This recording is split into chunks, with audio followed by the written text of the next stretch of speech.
Creating art is not just about the final product, it's about the journey. It's a wonderful way to relax, de-stress, and let your creativity flow.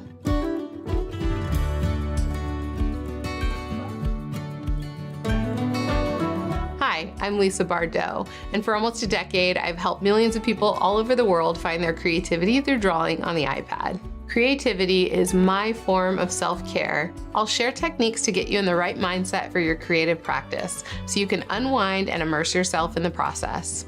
Some experience using Procreate is helpful, but don't worry, I will guide you through every step of the way. Without further ado, let's get started crafting your first map. Let's begin by creating a new canvas. Tap the plus sign in the upper right.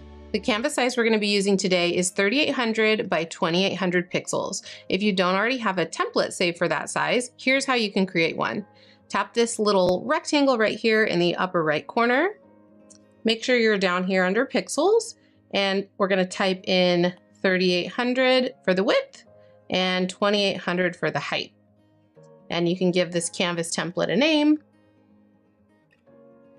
and then tap create. Let's start by choosing a base color. Now you can choose any color you want for your map. I'm gonna do kind of a dusty teal color. So something kind of like this, not too saturated. I'm kind of going for calm here. So that's the color that I'm gonna start with. And then I'll head to my brush library and go into the map-making brush pack. We're gonna start with a brush called Pathways.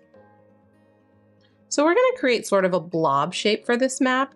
So go ahead and move your Apple Pencil all the way around the edges of your canvas in sort of a wavy line like this until you have a completely closed shape. And then you can fill it with color drop. Once you have a base, you can start adding in some roads. We're gonna go up to our layers and we're gonna tap the plus sign to create a new layer. And we are going to set this layer to be a clipping mask. So just tap this new layer that you just created.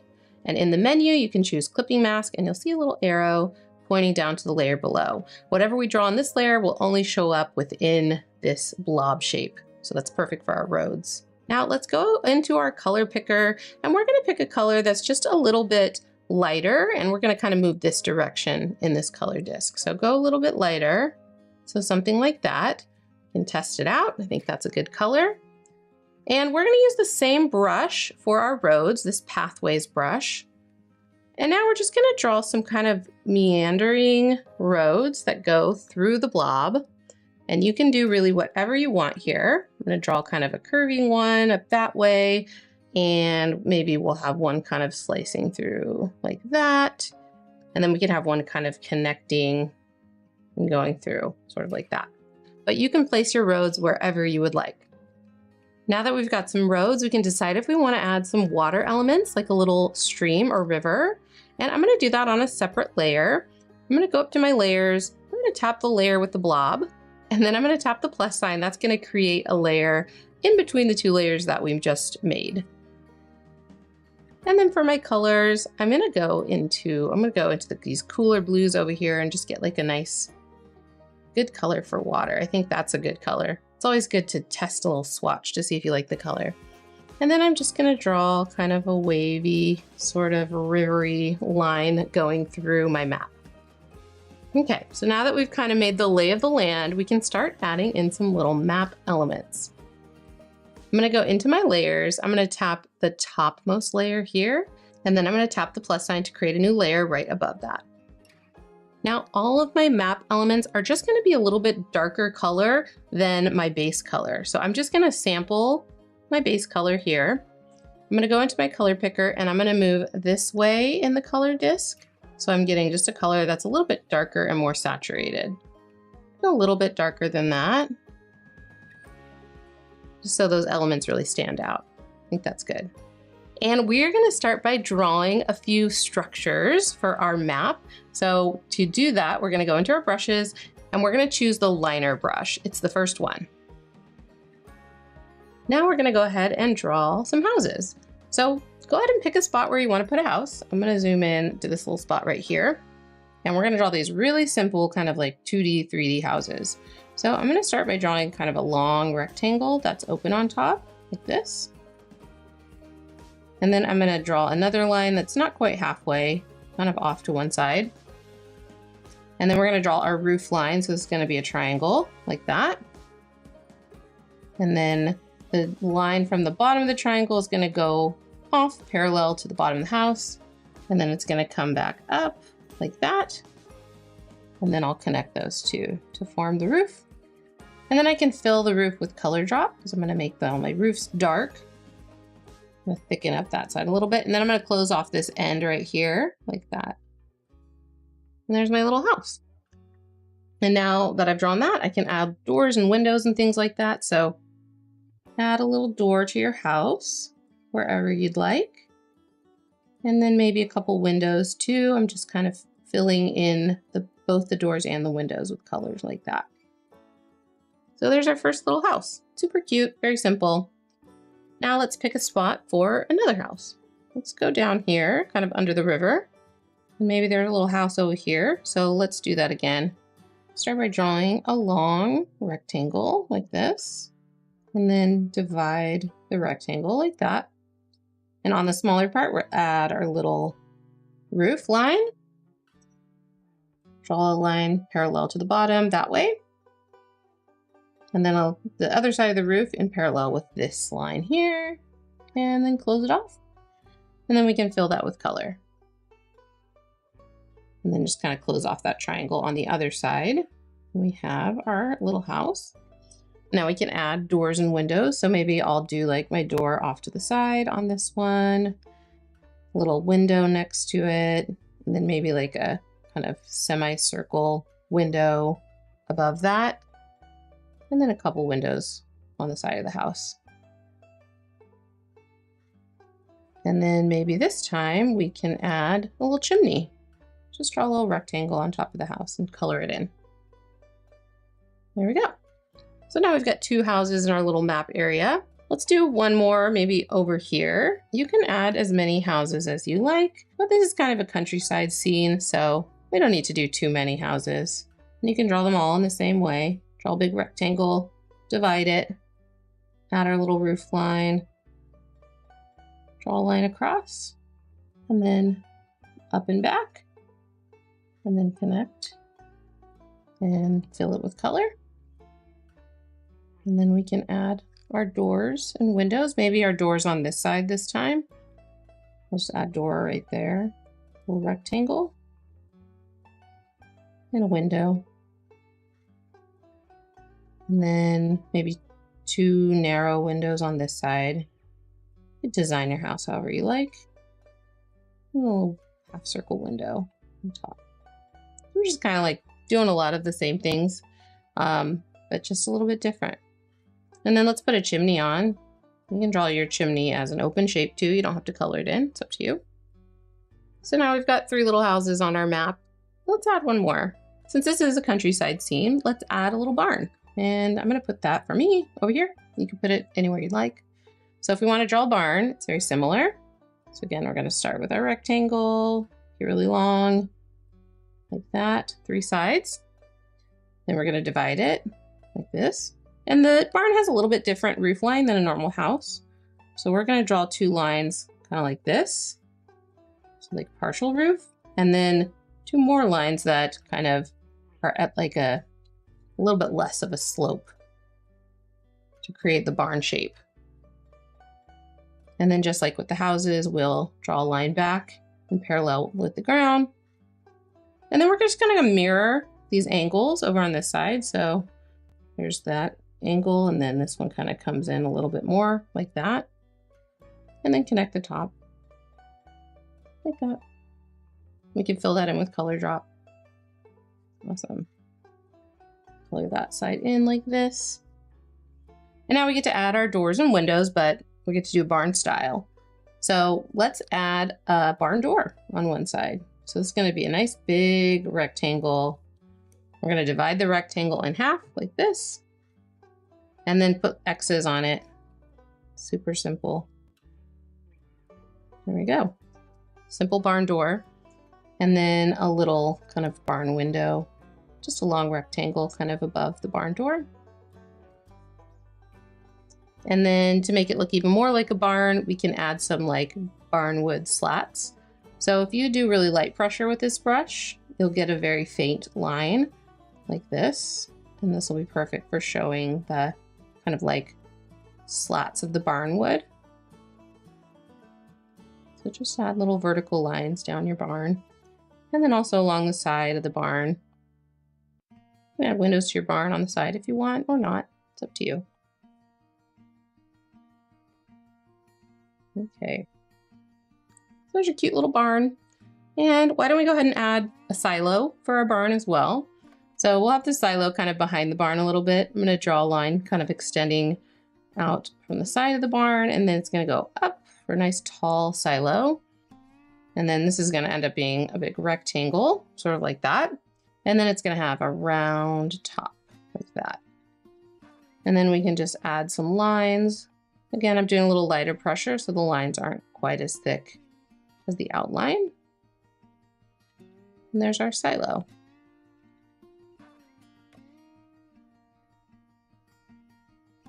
Okay, our little map is coming along. We're gonna draw one more structure right over here. I think we need a windmill. So here's how we can draw a windmill. I'm gonna start with a triangle shape for the roof, and then kind of a round kind of bottom to that triangle shape. And then two lines kind of coming down and out just a little bit, so it kind of tapers out. And then another curve, kind of similar to this one for the bottom of the windmill. And then this is going to be like our little center point where the sails attach. And we're going to just draw some lines like that cross. And then add the sails. These are just more rectangles.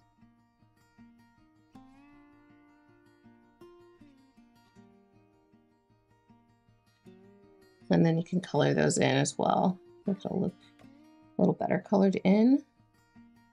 Or you can use color drop since they're closed shapes. That makes it a little easier. There's a little windmill. Maybe add a little circle right there where they connect. And then our windmill can have a door, whatever shape door you want to have. Color that in, maybe a little window above it. And there's a little windmill. Okay, so I think we have plenty of structures for our map. Let's start adding some of the fun details like trees and grass and things like that. So let's create a new layer for all these details. Let's go ahead and tap the layers panel and then tap the plus sign. That'll create a layer on top above everything else. We're going to stick with the same color, but now we're going to switch brushes. So let's go into our brush library. And if you scroll down, you'll find all of the fun trees and things like that. Let's start with oval trees. And now let's just start adding in some trees. As you'll notice when you work with this brush, it kind of staggers your trees and also gives you trees of various sizes. So all you have to do is really paint a line and then you've got some trees. So you can add in trees wherever you think you need them. Maybe up here a little bit, over by my house. And maybe we need a tree for our barn. If you want to make a bigger tree, like maybe that tree looks a little bit smaller, you can always make your brush size bigger and you can paint in a bigger tree. Maybe there's some bigger trees down on the farm here. But if you go back to where we have the brush size saved for these brushes, you'll kind of make trees that are in the same proportion as everything else. So you can always go back to that little saved brush size. Okay. Let's do some different trees now. Maybe we'll go to these triangle trees. Maybe along the river, we've got some of these kind of like triangle trees. Put some above and below. Maybe above this house, there's some more of those trees. You can draw with this brush or you can tap to add individual trees like that. If you don't like where a tree landed, you can always, erase it or use a selection tool to move it around. That's looking good. And then maybe we need a little bit of grass around this one. So let's go ahead and find the tufts of grass brush. And maybe we'll just add in some grass. I'm just going to draw a few lines of grass everywhere. And then I'll fill that with like a nice grassy texture. Maybe down here near the river, there's a lot of grass. Wherever you think it needs something, just add a little bit of grass. Maybe up here. And maybe around our little barn, some grass. Okay. Now some other elements I think would be fun. It's maybe a little sunflower field over here by this house. So let's go into our brushes, and I have a brush for that. It's called Sunflower Stamp. And this one is a stamp brush. So wherever you tap, it will draw a little sunflower. We can make a little sunflower field over here. So I've got the heads of our flowers, and then we can go ahead and grab that liner brush, and we can draw some stems. So you can make them however tall you want to make them. So I'll just draw a bunch of stems. And then we can draw in some leaves, just kind of on alternating sides of the stem like this. However many leaves you want.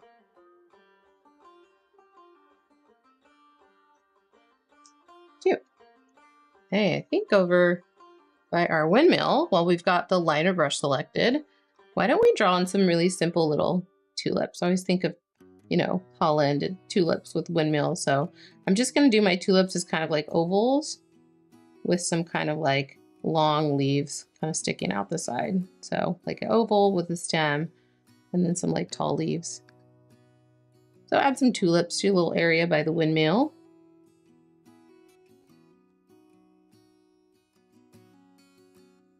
However many you want.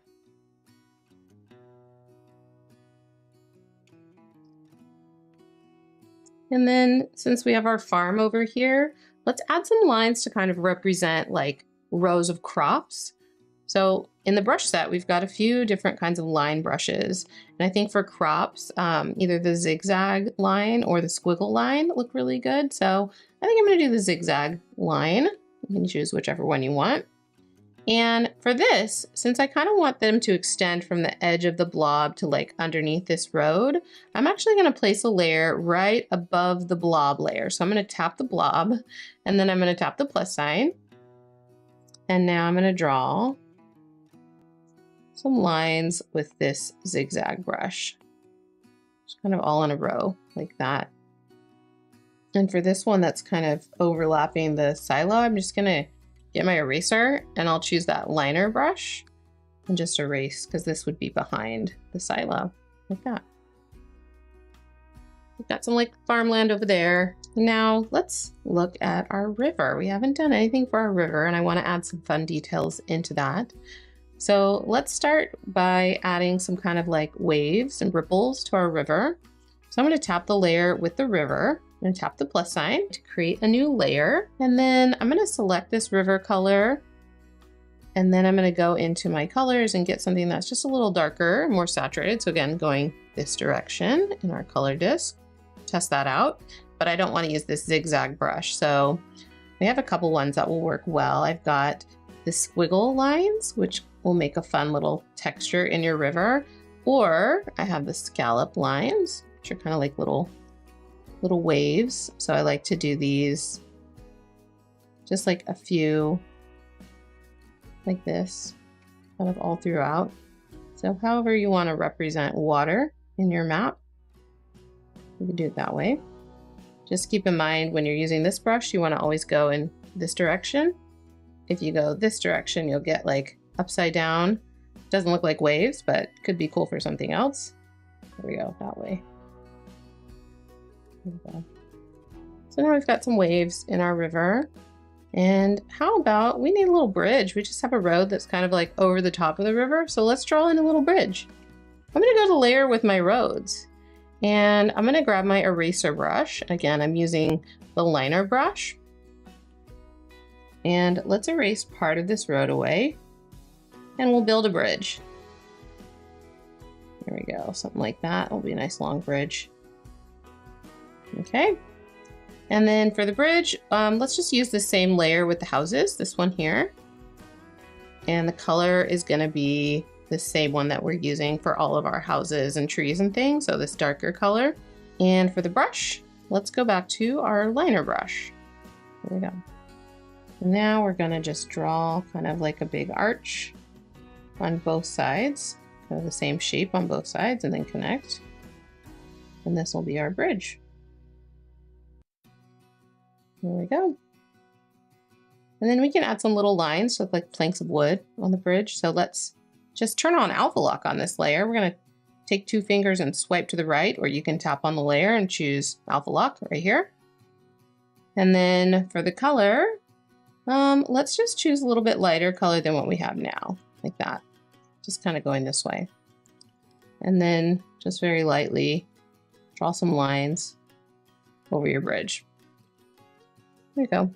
And maybe over here we add like a little, like a wayfinding sign. So let's choose our darker color. So I'm just gonna sample it from this windmill up here. And I'm still using my liner brush. And then on our layers, we still have alpha lock turned on. So that means we can't draw anything new on this unless we turn it off. So we can swipe with 2 fingers to the right or tap the layer and unselect alpha lock so that there's no check. And then let's just draw kind of a line. This will be like our signpost. And so we'll draw some kind of parallel lines like that. On one side, we'll draw like a triangle pointing that way with like an inverted triangle on the other side. Color it in. And then we can do one that's going the other way. There we go. Maybe that'll help people find their way in our little imaginary countryside. Since we have kind of this grass that's like competing with our signs, let's go to the layer with the grass, and then we'll just erase these little bits of grass there. There we go. I can see our sign a little bit better. So now if there's any other details that you want to add to your scene, you can. I think I'm just going to add a little bit more grass. So I'm going to go find my tufts of grass brush. And I think up here we could use some grass. Right there. Maybe over here. And then maybe we'll put some over there. Just kind of wherever you think needs a little bit of filler. Or maybe you want to add some more trees. Maybe this house needs a big tree. So I'm going to go find those oval trees. And I'll make my brush size bigger. So we can do like a nice big tree, maybe even bigger than that. There we go. Now we have a nice big tree for that house. And once you've decided you've added enough to your map, it's all done.